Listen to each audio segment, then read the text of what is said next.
Kids today think gaming is hard. Well, let me take you back because once again, I've been overthinking something pointless just to give you opinions no one asked for. Today, you've got online, multiplayer, high definition graphics and build a mansion while flossing on your enemy's corpse gameplay. But meanwhile, in the 1980s, gaming was a full-blown psychological endurance test. My kids disappear into Fortnite for 6 hours straight. No food, no water, no blinking. I'm pretty sure they think oxygen is a microtransaction. But if you're bored of Minecraft and Roblox, strap in because I'm going to take you back to when gaming was loud, slow and traumatizing. In the 1980s, the coolest computers were the Commodore 64 and the Sinclair Spectrum ZX. So of course my parents got me an Amstrad CPC 464.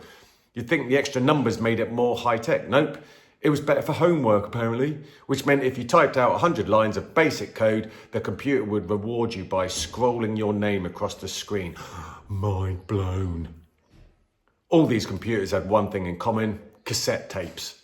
Games came on tapes and you had to play them by sitting through 10 minutes of violent dial-up screeching. It sounded like a modem being exercised.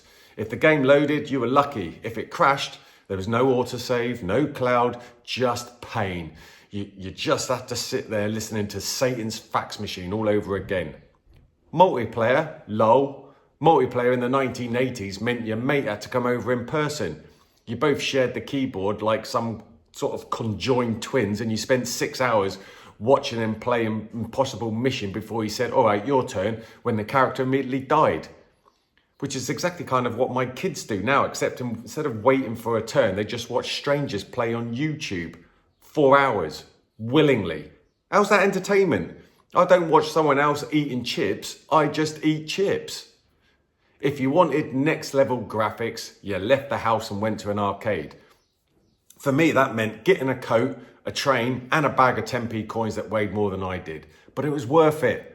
Home Pac-Man, he looked like a bald man with lockjaw. Arcade Pac-Man, slick, round, gorgeous. He glided, he grooved, he had swagger. And the sound effects, real music, not beeps, actual tunes. My favourite, Dragon's Lair. You played this animated knight called Dirk the Daring, trying to save Princess Daphne from a dragon.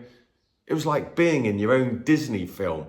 Except the Disney film hated you because if you blinked once, boom, Dirk's dead again, rinse, repeat, insert another coin. Games today? Well, you've got Minecraft, which is literally digital Lego. 40 years and billions of dollars into game development now allows you into the fantastical cutting edge world of stacking digital blocks. And then there's Fortnite. A game where a 9-year-old in a banana suit can snipe you from across the map, then build a 12-story mansion on your corpse whilst doing the electro shuffle.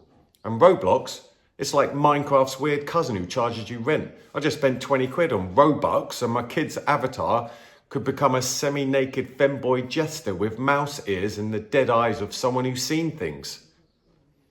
Back to the 1980s. You know what? I'm going back to my kind of gaming. Give me some barrels to jump. Let me rescue a princess from an angry gorilla. I'll cross a road as a frog, then celebrate with the Macarena and bash out Agadoo on a Fisher-Price piano. If you think there was a better arcade game in the 1980s than Dragon's Lair, well, drop it in the comments. And if you want to hear more dangerously nostalgic nonsense, well, smash that subscribe button like it's a joystick on track and field. Until next time, stay confused, keep pondering, and don't let your kids spend 20 quid to look like a cursed anime side character.